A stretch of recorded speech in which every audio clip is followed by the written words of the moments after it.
La cinquième visite du Seigneur Jésus à Béthanie nous est relatée dans Marc 11:11.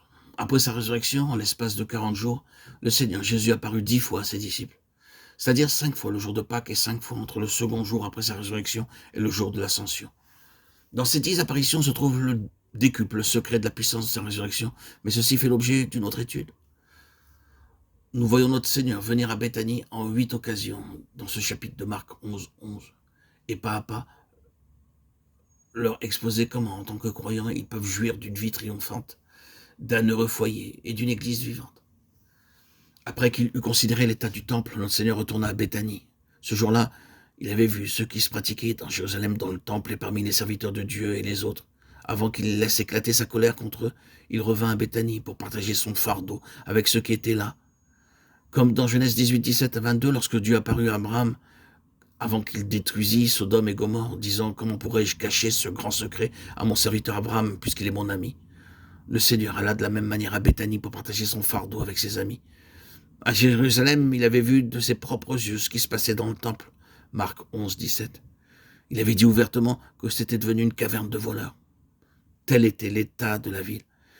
Il y avait une prophétie concernant Jérusalem accomplie dans Marc 11, 7 à 11. Vous pouvez imaginer le Seigneur Jésus revenant à Béthanie, réunissant ses amis et ses disciples autour de lui, et leur racontant ce qu'il avait vu, ce qui se passait selon la prophétie.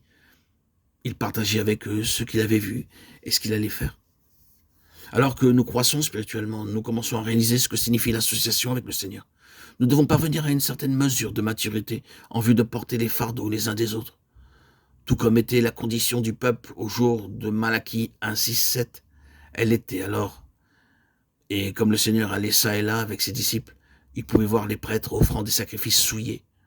Dans Lévitique 1.3, le peuple était clairement enseigné sur le genre d'animal qui devait être offert en sacrifice pour un holocauste, une transgression ou pour les péchés. Et chaque animal qui était présenté pour être offert en sacrifice, que ce soit un bouc, un agneau ou un bœuf, était soigneusement examiné avant d'être sacrifié, parce que c'était une ombre du sacrifice du Seigneur Jésus-Christ. Le Seigneur Jésus a été trouvé sans péché, car il n'avait pas de péché. Il fut parfaitement irrépréhensible en pensée, en parole et en acte. Pour annoncer sa perfection morale, le peuple devait offrir un animal sans défaut, et le prêtre était censé examiner l'animal avant qu'il fût sacrifié. Sans cela, le sacrifice n'avait aucune valeur. Dieu leur annonçait que pour leur propre salut, quelqu'un sans défaut devrait être offert à leur place. Lorsque le Seigneur vint dans le temple, il vit ces gens vendre des animaux et des prêtres accepter des sacrifices.